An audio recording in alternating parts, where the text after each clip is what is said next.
Pangulo na mag-resign na kayo because, our country is being very chaotic right now. Yung plataforma yung Uniteam hindi totoo. Magandang umaga po, ma'am. Ay, good morning po. Good morning po. So, ito po, may mga kunting katanungan lang po kami. Bali kahapon kasi, nandito po yung iilan sa mga grupo na sabihin nun natin is Marcos Loyales na ang kanila pong panawagan ay mag-resign daw si Sara Duterte.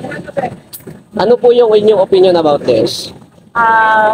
Parati ko nga sinasabi ano bang violations. To even think na they'll ask her to resign, yung DepEd ang pinaka-most trusted, pinakamataas na approval in any of the government agencies right now. So, walang basihan kung hindi politika. Okay? So, tayo naman, nandito naman tayo ngayon because of the hearing. At yung hearing natin, napakaaga pa po, 7:00 pa lang ito ng umaga, no? Pero yung hearing kasi mag-umpisa ng 10 o'clock. So yung hearing, napaka-importante sa amin dahil ito ang isa sa mga witnesses, which is si Jonathan Morales, nagpapatotoo doon sa alleged drug use of our president. So nandito kami just to show support sa truth, no? Ang katotohanan dapat lumabas. And we are here, of course, as a Marcos Resign movement. We're asking the President of the Philippines, Bongbong Marcos, na sana naman po, we are humbly asking you po, Pangulo, na mag-resign na kayo because, our country is being very chaotic right now.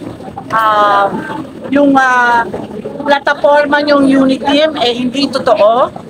In fact, andyan na yung mga sinasabi ng mga taong bayan na talagang napudol sila.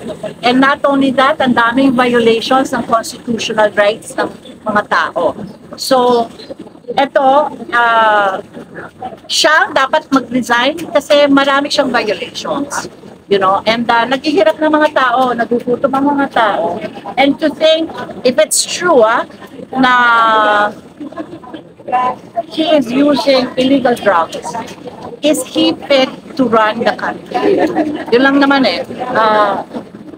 para sabihin mo na may pangulo tayo kung magamit ng illegal drugs.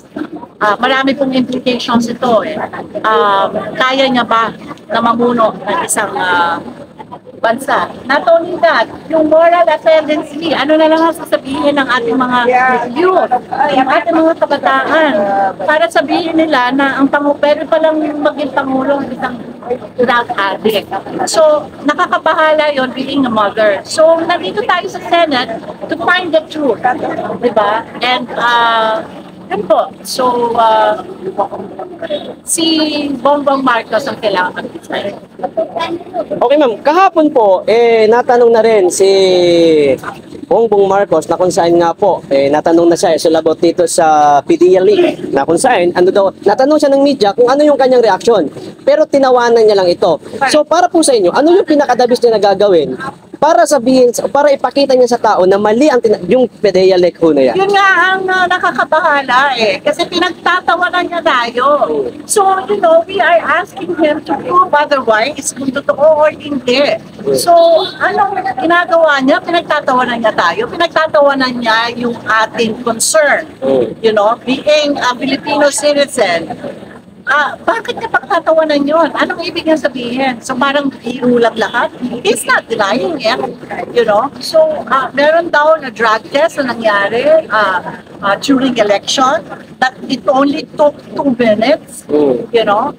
Sabi ko nga sa akin pananaw lang, lumagpas na yung sinasabi na lang hair follicle drug test kasi 90 days lang yan Pwede ka naman hindi na mag-take ng drugs for 90 days and you will be negative of the test, diba? So, bakit niya pinapatagal? Baka hinihintay yung 90 days, para magpa-drug test siya. So, sa akin, hindi ko na siya hinihinga ng drug test, for the fact that it's not even responding, to the call of the people. tapos na. Nung January pa tayo nagsasabi sa kanya magpa-drug test. Ilan na? January, February, March, April, May. 5 months na po. Diba? So, tapos na yan. So, ngayon, silence means, Totoo. diba? Silence means, gano'n na lang siguro sa sabihin. Ma'am, bilang isa ho kayo sa sumusuporta ngayon sa panawagan nga na mag-resign si BBM.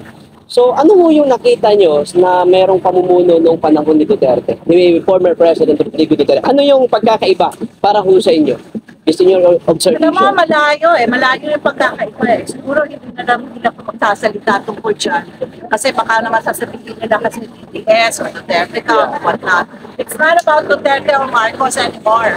Hindi na yan, that's beyond. And this is beyond politics. So, ang para sa amin ngayon, ang isinisigaw na lang namin, talagang Marcos resign kasi yun ang problema. Hindi problema ang pangayan ng Duterte at Marcos, hindi po yun ang problema natin. Ang problema po natin, nagugutom ang ating bayan. Last question na lang po, ma'am. Last question po. Yung mga vlogger po na patuloy kahit na wala na silang ibubutas, binubutasan pa rin nila, humahanap pa rin sila ng eksena, na patuloy pa rin nila na binabanatan si Vice President Sara Duterte. Sa palagay niyo po, bakit? Okay. Nasa interview ko, nasa interview. Asan ka na? O, nandito na pagkasalat, ha? Nasa interview na ako.